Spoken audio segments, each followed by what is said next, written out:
Hello students, कैसे हैं सभी लोग। उम्मीद है सब लोग ठीक होंगे, अच्छे होंगे, अपने अपने एग्जाम की तैयारी कर रहे होंगे। तो कॉम्पिटिशन विनर्स में आप सबका एक बार फिर स्वागत है। मैं हूं जय गौर। तो सबसे पहले बात मैं ये कहना चाहूँगा आप लोगों से कि बहुत सारे ऐसे बच्चे हैं जो मुझे पर्सनली जानते हैं। उनका मुझे मैसेज भी आया कि सर काफ़ी दिन हो गया आपका वीडियो अपलोड नहीं हो रहा है, आप वीडियो लेकर नहीं आ रहे हैं, और कमेंट भी आए हैं। तो बच्चों, प्रॉब्लम थी, कुछ टेक्निकल इश्यू था कैमरे को लेकर के, जो कि अब सही हो गया है। क्योंकि आप सब लोग जानते हैं कि मैं गवर्नमेंट जॉब में भी हूँ, तो वहाँ पर भी बिजी हो गया था। लेकिन अब मैं रेगुलर बेसिस पे आप सबके लिए वीडियो लेकर आया करूँगा। हमने रीजनिंग की बहुत ही शानदार सीरीज स्टार्ट की है, और उसमें अब तक के 2 टॉपिक हमने बिल्कुल डिटेल में स्टेप बाय स्टेप हमने कंप्लीट किया है। तो जो लास्ट टॉपिक था मेरा वो था डाइस। डाइस के मैं 3 वीडियो लेकर आया हूँ आप लोगों के लिए, और कंप्लीटली मैंने उसमें डाइस के सारे रूल्स बताए हैं और मैक्सिमम क्वेश्चंस की प्रैक्टिस भी कराई है। जो पहला वीडियो था वो था introduction part of dice, dice में कितने टाइप्स होते हैं, जैसा कि यहाँ पर भी लिखा है, ठीक है। और उसमें मैंने जो दूसरा टाइप यहाँ पर दिख रहा है आपको, स्टैंडर्ड डाइस, कंप्लीटली मैंने वहाँ फिनिश किया है। उसके जो लॉजिक थे, जो क्वेश्चन थे। और जो दूसरा वीडियो था पार्ट 2, उसमें मैंने जनरल डाइस को समझाया है कि जनरल डाइस क्या होता है और उसके क्वेश्चन एग्जाम में कैसे आते हैं, ठीक है, कैसे सॉल्व करना होता है, क्या ट्रिक्स होती है। और जो डाइस का तीसरा पार्ट था, पार्ट 3 के नाम से आया था, उसमें मैंने ओपन डाइस के बारे में डिटेल में बातचीत की है, उसको पूरा समझाया है, और अच्छा रिस्पॉन्स भी मिला है आप सबका, तो थैंक यू। अगर आप चैनल पे पहली बार आए हैं दोस्तों, तो चैनल को सब्सक्राइब कर लीजिए और बेल आइकन का बटन भी दबा लीजिए, ताकि जब भी मैं नेक्स्ट वीडियो लेकर आऊं तो आप तक वो वीडियो पहुंचे, नोटिफिकेशन पहुंचे, आप उसे देख पाएं। और आज की जो क्लास है, अगर वो अच्छे से समझ में आए आपको, तो बिल्कुल लाइक का बटन दबाना नहीं भूलेंगे आप, ठीक। चलिए, तो आज की क्लास क्या है। आज मैं उसी टॉपिक को कंटिन्यू कर रहा हूं, डाइस को। यानी डाइस तो मैंने कंप्लीट किया है, लेकिन मैं आज कुछ महत्वपूर्ण क्वेश्चन लेकर आया हूं, इंपॉर्टेंट क्वेश्चन ऑफ डाइस, उसकी प्रैक्टिस कराने जा रहा हूं। और उसके बाद जो मेरा नया वीडियो आएगा, नेक्स्ट वीडियो, वो नए टॉपिक पर होगा। अगर आप कुछ नया टॉपिक पढ़ना चाह रहे हैं तो कमेंट सेक्शन में कमेंट करिए, तो कोशिश करूंगा मैं कि आपके ही टॉपिक को मैं लेकर आऊं। तो चलिए बात करते हैं कि आज मैं क्या बताने वाला हूं। तो एक बार मैं आपको दिखा देता हूं। सबसे पहले मैं डाइस के बेसिक रूल बताऊंगा। ये उन बच्चों के लिए है जो पहली बार वीडियो को देख रहे हैं, जिनको डाइस का आइडिया नहीं है। तो 3 पेज में मैं उसको कंप्लीट करूंगा। सबसे पहला पेज ये था, टाइप्स ऑफ डाइस, और इसके बाद जनरल डाइस के कुछ रूल हैं, उनको बताऊंगा। इसके बाद ओपन डाइस के बारे में समझाऊंगा, और फिर हम क्वेश्चन की प्रैक्टिस स्टार्ट करेंगे। तो 16 क्वेश्चन, 15 to 16 क्वेश्चन है, कुछ इंपॉर्टेंट क्वेश्चन है। अगर आप डायरेक्टली क्वेश्चन पर आना चाहते हैं तो वीडियो फॉरवर्ड करके आप पहले क्वेश्चन पर आ जाइएगा, ठीक है। तो चलिए बात करते हैं सबसे पहले डाइस की। मैं थोड़ा सा जो रिवीजन है वो फास्ट कराऊंगा। ऑलरेडी 3 लेक्चर आ चुके हैं। आप चूंकि काफी दिनों से हमारे बीच में डिस्टेंस हो गया था, 3 हफ्तों से मैं वीडियो लेकर नहीं आ पाया था, तो उससे कनेक्ट करने की कोशिश कर रहा हूँ, इसलिए मैं इसको रिवीजन करवा रहा हूँ, ठीक है। तो डाइस का टाइप्स जो है वो मेनली 2 प्रकार का होता है। जनरल डाइस, जिसको हम शॉर्टकट में जीडी कहते आए हैं हमेशा, और दूसरा है स्टैंडर्ड डाइस, जिसको हम एसडी कहते आए हैं, ठीक है। शॉर्टकट लेटर जो है, पहला पहला लेटर हमने लिया है जीडी और एसडी। तो डाइस के कोई भी क्वेश्चन आए, पहला काम होता है हमारा कि हम डाइस को पहचाने कि वो डाइस कौन सा है। तो उसके लिए ये डेफिनेशन आपको थोड़ी याद होनी चाहिए। बहुत सिंपल लैंग्वेज में लेकर आया हूं मैं आप सबके लिए। क्या है, आइए देखते हैं। जनरल डाइस, इस प्रकार के पासे में किसी भी 2 पड़ोसी सतहों का योग 7 होता है। In this type of dice the sum of any 2 adjacent sides are 7। यानी कोई भी 2 पड़ोसी ले लीजिए, जैसे मैं यहाँ पर 4 और 2 ले लूं, 4 और 2 ले लूं, तो यहाँ पर कितना हुआ, 6 हुआ।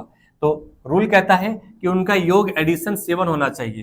तो एक पेयर से नहीं मिला, तो इसीलिए यहाँ पर लिखा है 2 पड़ोसी सतह, कोई भी 2 पड़ोसी सतह।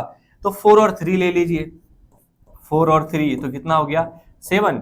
और स्टूडेंट अगर एक भी 7 मिल गया तो आप उसको जनरल डाइस कहेंगे, यानी ये पूरा का पूरा जो डाइस है वो जनरल डाइस है, ठीक है।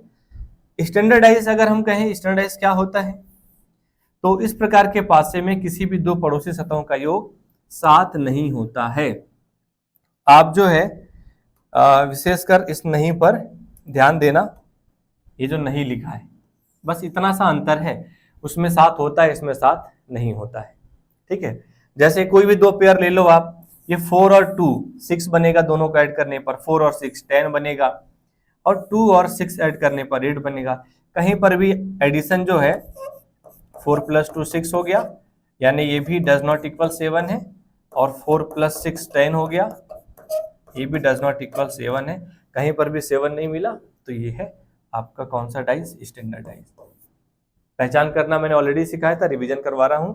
अब स्टैंडर्ड डाइस अगर आपने पहचान लिया कि ये स्टैंडर्ड डाइस है, तो इसका एक यूनिक सॉल्यूशन होता है। क्या होता है आप उसको याद रखना, मैं यहां पर बता रहा हूं हाईलाइट करके ऊपर कि स्टैंडर्ड डाइस का क्या सॉल्यूशन है।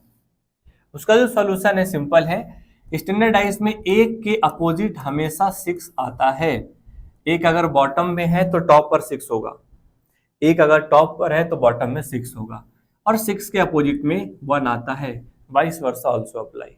इसी तरीके से 2 के अपोजिट में 5 आता है, 5 के अपोजिट में 2 आता है, 3 के अपोजिट में 4 आता है, 4 के अपोजिट में 3 आता है। ठीक है, तो यहां से कंक्लूजन क्या निकला कि जो स्टैंडर्ड डाइस होता है उसमें विपरीत फलक, विपरीत सतह जो होते हैं उनका योगफल 7 आता है ना। 1 और 6 7, 2 और 5 7, 3 और 4 7। तो सिंपल था, स्टैंडर्ड डाइस कंप्लीट हो गया। इसके बाद अगर हम बात करें जनरल डाइस की, तो ये 3 रूल है जनरल डाइस के, इसको भी देख लेते हैं। उसके बाद ओपन डाइस पढ़ लेंगे और फिर क्वेश्चन पर हम फटाक से आ जाएंगे।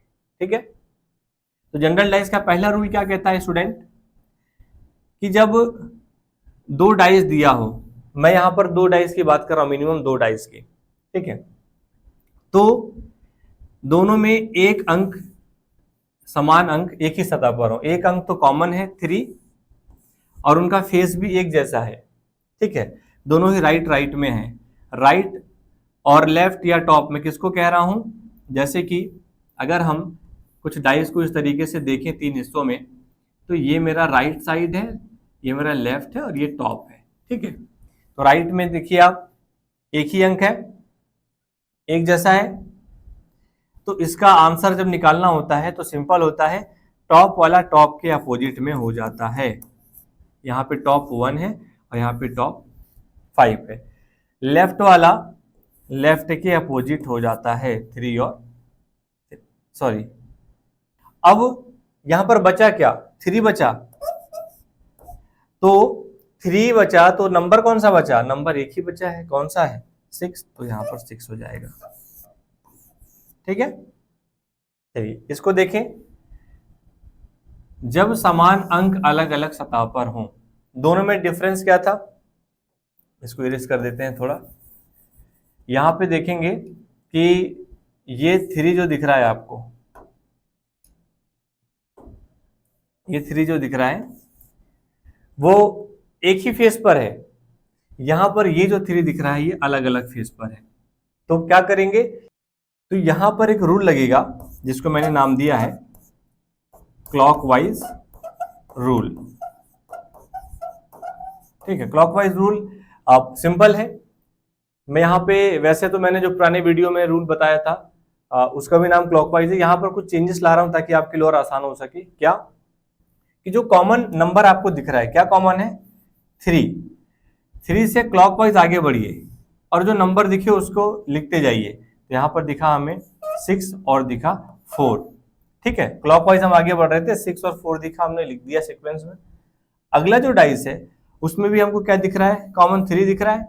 क्लॉकवाइज जब मैं आगे बढ़ूंगा तो पहले 1 आएगा और फिर क्या आएगा 5 आएगा। इस तरीके से सिंपली आपको लिख देना है। तो ये जो टॉप और बॉटम का पेयर बनता है वो एक दूसरे के अपोजिट कहलाता है। 6 का अपोजिट 1 और 4 का अपोजिट 5। अब यहाँ पे 3 का अपोजिट क्या होगा, तो 3 का अपोजिट क्या हो जाएगा 2 हो जाएगा, क्योंकि वो इकलौता नंबर बचा है। तो ये आपका दोनों ही रूल उम्मीद है समझ में आया होगा कि जब दो डाइस में एक नंबर कॉमन हो, सेम फेस पर हो, तो टॉप के अपोजिट, लेफ्ट के, और जो शेष नंबर रह गए हैं रिमेनिंग नंबर्स वो एक दूसरे के अपोजिट है। और अगर वो दो डाइस में नंबर अलग अलग जगह पर लिखा हुआ है तो क्लॉकवाइज रूल लगा के आंसर ला सकते हैं। अगर हम बात करें कि जब 2 डाइस दिया हो और उसमें दो नंबर कॉमन हो, 2 3 यहां पर भी है, 2 3 यहां पर भी है, 2 यहां पर सेम फेस पर है, 3 यहां पर सेम फेस पर है, और अगर दूसरे वाले को देखेंगे तो 2 और 3 यहां पर भी है, 2 3 यहां पर भी है, लेकिन यहां पर 2 और 3 डिफरेंट फेस पर है। तो सेम फेस पर हो या डिफरेंट फेस पर हो कोई फर्क नहीं पड़ता है, दोनों में एक ही तरीके से आंसर निकलेगा। जो यहाँ पे रेस्ट नंबर है, जो रिमेनिंग नंबर है क्या 1 और 4, वो एक दूसरे के अपोजिट हो जाएंगे। यहाँ पर 1 और 4 है और इसमें भी देखेंगे 1 और 4 ही बचा है, तो एक दूसरे के वो क्या होंगे, अपोजिट होंगे। उम्मीद है आपको ये रूल समझ में आया होगा। इन्हीं तीनों रूल का यूज करके हम लगभग जनरल डाइस के सारे क्वेश्चन सॉल्व कर लेंगे। आइए फटाफट से ओपन डाइस भी देख लेते हैं, क्या है ओपन डाइस। ओपन डाइस को जब डाइस होता है क्लोज डाइस, जब मैं उसको ओपन करता हूं तो ओपन करने के बहुत सारे यहाँ पर आपको तरीके देखने को मिलेंगे। उनमें से 5 जो पॉपुलर पैटर्न्स है मैंने यहाँ पर लिया है। ओपन डाइस का एक नियम होता है कि in open dice each alternate faces are opposite to each other, यानी पासे को खोलने पर प्रत्येक वैकल्पिक सतह एक दूसरे के सामने होती है। जब पासे को मैं ओपन कर दूंगा तो अल्टरनेट फेस अपोजिट हो जाता है। ये देखो बच्चों, यहाँ पे 1 का अल्टरनेट क्या होगा, 4 होगा, तो 1 का अपोजिट क्या बन जाएगा, 4। यहाँ पे 2 का अपोजिट क्या हो जाएगा, 6। अल्टरनेट मतलब होता है एक छोड़ करके दूसरा, और यहाँ पर 5 का अपोजिट क्या बनेगा, 6 बनेगा। यहाँ पर 2 6 लिख दिया है, गलत है, कोई एक नंबर मिसिंग है, उसको यहाँ लिख देना चाहिए हमें। यहाँ पर मैं 3 लिख दे रहा हूँ, 3 होगा, ठीक है। चलिए अब इस तरीके से अगर डाइस ओपन है, ठीक है, तो 2 का अल्टरनेट यहाँ पर क्या दिख रहा है आपको, 1 और 3 हो नहीं सकता, 4 हो नहीं सकता, और 6 अल्टरनेट नहीं है, उनमें 2 का गैप हो जाएगा, तो 2 का अल्टरनेट है 5, 2 का अपोजिट 5, 1 का 3 और 4 का 6, ठीक है। इस तरीके से जो 3 डायग्राम बचे हैं, मैं थोड़ा फास्ट करके सीधे आंसर दिखा दे रहा हूं आपको कि इसमें क्या एक दूसरे के अपोजिट होंगे। तो इस तरीके से ये जो 3 डायग्राम आप देख रहे हैं, इनमें एक दूसरे के अपोजिट मैंने मार्क कर दिए, उम्मीद है समझ में आ रहा होगा, ठीक है। तो ठीक है, अब आप क्वेश्चन पर आते हैं। थोड़ा सा फास्ट मैंने रिवीजन करवा दिया, ऑलरेडी डिटेल में तो पढ़ा ही है हमने। अब हम एक एक करके क्वेश्चन प्रैक्टिस करने वाले हैं। चलिए तो फिर देखते हैं। पहला क्वेश्चन क्या है कि नीचे दिए गए पासे में 4 अंक 4 के विपरीत फलक कौन सा होगा। 4 के अपोजिट पूछा है, ठीक है, 4 के अपोजिट, यहाँ क्वेश्चन मार्क लगा देते हैं, 4 is equal to question mark. तो जब भी कभी डाइज आए बच्चों एग्जाम में, सिंगल हो चाहे डबल हो चाहे ट्रिपल हो, ठीक है, हमें पहला स्टेप जो यूज करना होता है वो है उसकी पहचान करना। डाइस की पहचान करेंगे तो 2 पड़ोसी सतहों को जोड़कर पहचान की जाती है, ठीक है। यहाँ पर मैंने आपको पहले भी बताया है कि कोई भी 2 पड़ोसी सतहों को जोड़ लीजिए, अगर 7 आ गया तो जनरल डाइस है, और 7 नहीं आया तो स्टैंडर्ड डाइस है, ठीक है। उम्मीद है समझ में आया होगा ये। तो क्वेश्चन की अगर बात करें तो ये है, तो 4 और 3 दोनों को ऐड करने पर कितना आ रहा है, 7 आ रहा है। तो ये कौन सा डाइस हो जाएगा आपका, ये आपका हो जाएगा जनरल डाइस। शॉर्टकट में लिख रहा हूं मैं जीडी, जनरल डाइस, ठीक है। 7 मिला मतलब जी मिला, जी मतलब जनरल डाइस। तो जनरल डाइस जब सिंगल डाइस के फॉर्म में होता है तो उसका आंसर हमेशा कैन नॉट डिटरमाइन आता है, हम तय नहीं कर पाते हैं, यानी एक से ज्यादा आंसर वहां पर निकलता है। तो एक डाइस अगर है और नंबर लिखा है उसमें, तो एक डाइस में अगर हम नंबर ऑफ फेसेस की बात करें, फलक की बात करें, तो 6 नंबर होते हैं, 1 2 3 4 5 6। 4 के अपोजिट क्वेश्चन पूछा गया है, तो 4 के अपोजिट में 2 और 3 नहीं हो सकता, दोनों ही उसके पड़ोसी हैं। तो यहाँ पर 1 5 और 6 ये तीनों ही नंबर जो है आंसर बनेंगे क्या, 4 के विपरीत। इन तीनों की पॉसिबिलिटी है, कोई भी हो सकता है, इसीलिए हम यहाँ पर 1 5 और 6 यहाँ पे थर्ड ऑप्शन के साथ जाएंगे, थर्ड वाला करेक्ट होगा। उम्मीद है समझ में आया होगा। सिंगल डाइस हो जनरल डाइस हो तो आंसर कैन नॉट डिटरमाइंड आएगा, लेकिन अगर ऑप्शन में यहाँ पे पॉसिबल आंसर गिवन हो तो इसको डायरेक्टली टिक करेंगे। अगर आइदर 1 5 और 6 नहीं दिया होता तो फिर हम यहाँ पे कैन नॉट डिटरमाइन देखते, अगर वो भी नहीं मिलता तो नन ऑफ दीज के साथ हम चले जाते, ठीक। चलिए सेकेंड क्वेश्चन देखें, तो 4 और 2 ऐड करिए। सबसे पहले क्या करना है, पहचान करना है डाइस की। कितना मिला हमको, 6 मिला। 5 + 4 9, 5 + 2 7। तो यहां पर फिर देख रहे हैं हम 7 मिल गया। अगर एक भी 7 मिल गया, ये डाइस कौन सा है बच्चों, जनरल डाइस है। कौन सा डाइस है, जनरल डाइस है। पूछा क्या है, नीचे दिए गए भाषा में 5 के विपरीत क्या आएगा, अपोजिट 5 पूछा है। तो अगर 5 देखें 5 के अपोजिट में, तो 2 और 4 नहीं हो सकता, 2 और 4 नहीं हो सकता। बचा कौन कौन सा नंबर, 1, 6 और 3। इसको आप सीक्वेंस में लिखिए चाहे रैंडमली लिखिए, कोई दिक्कत नहीं है। तो ये तीनों ही पॉसिबल आंसर होंगे। क्या ऑप्शन में ये तीनों नंबर एक साथ गिवन है, नहीं है। तो यहां पर मैं कैन नॉट डिटरमाइन के साथ जाऊंगा, यानी पहले और दूसरे क्वेश्चन से आपने समझ लिया होगा। ठीक है, चलिए तीसरे क्वेश्चन पर आते हैं। 2 के अपोजिट पूछा है, तो पहला स्टेप क्या है, आइडेंटिफाई करेंगे हम। जोड़िए 1 + 3 4, 2 + 3 5, इसके बाद 1 और 2 3। कहीं पर भी 7 मिला क्या, कहीं पर भी 7 मिला क्या, 7 नहीं मिला। तो ये है स्टैंडर्ड डाइस। और स्टैंडर्ड डाइस का यूनिक सॉल्यूशन होता है 2 के अपोजिट में क्या आएगा, 5 आएगा। 2 के अपोजिट में क्या आएगा, 5 आएगा। ठीक है, यहाँ देख लीजिए मैंने बताया है 2 के अपोजिट में 5, यानी स्टैंडर्ड डाइस में विपरीत सतहों को जो उनका नंबर होता है उनको जोड़ने पर 7 हमेशा मिलना चाहिए। ठीक है, 3 क्वेश्चन हो गया। चलिए 4th क्वेश्चन पर आते हैं। नीचे एक पासे की स्थिति दिखाई गई है, उसमें 5 के विपरीत हमें देखना है, 5 के विपरीत। ठीक है, चलो देख लेते हैं। तो 5 के अपोजिट को देखने से पहले हम डाइस की पहचान करेंगे कि डाइस कौन सा है, स्टैंडर्ड डाइस है कि जनरल डाइस है। तो देखते हैं, यहाँ पे एडिशन 7 आपको ढूंढना है हमेशा। 5 और 3, 5 और 3 देखेंगे 8, 5 और 1 6, 3 और 4। यहाँ कहीं 7 मिला क्या, नहीं मिला। 6 और 2 8, 3 और 2 5, 6 और 3 9। कहीं पर भी मुझे 7 नहीं मिला। अगर स्टूडेंट 7 नहीं मिला तो ये स्टैंडर्ड डाइस है, और स्टैंडर्ड डाइस का यूनिक आंसर होता है 5 के अपोजिट में क्या चला जाएगा, 2। मैं ऐसा नंबर देखूंगा जिसको जोड़ने पर 7 मिले, तो 5 के अपोजिट में 2 को जोड़ने पर 7 मिलेगा। ठीक है, चलिए अब क्वेश्चन नंबर 5, अंक 4 के विपरीत क्या आएगा।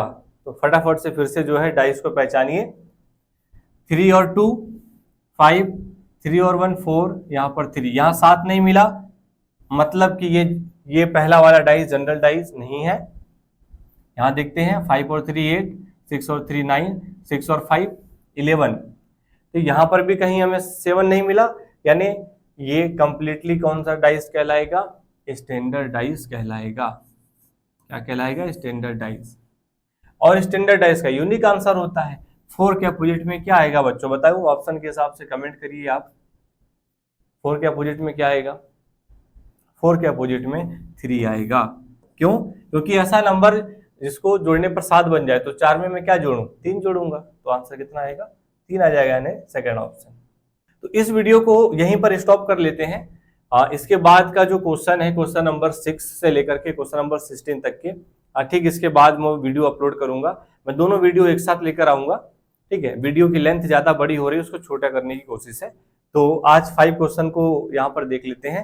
ठीक, नेक्स्ट जो वीडियो मिलेगा मेरा dice question practice set part 2 के नाम से, वो मैं क्वेश्चन नंबर 6 से डायरेक्टली आपको बताऊंगा। ठीक है, और उसमें 16 क्वेश्चन तक ले जाऊंगा। तो अगर इतना समझ में आया है, वीडियो को लाइक करिएगा स्टूडेंट्स, और नेक्स्ट वीडियो भी देख लीजिए ताकि आपका पूरा ये जो क्वेश्चन प्रैक्टिस सेट है वो कंप्लीट हो जाए। Thank you.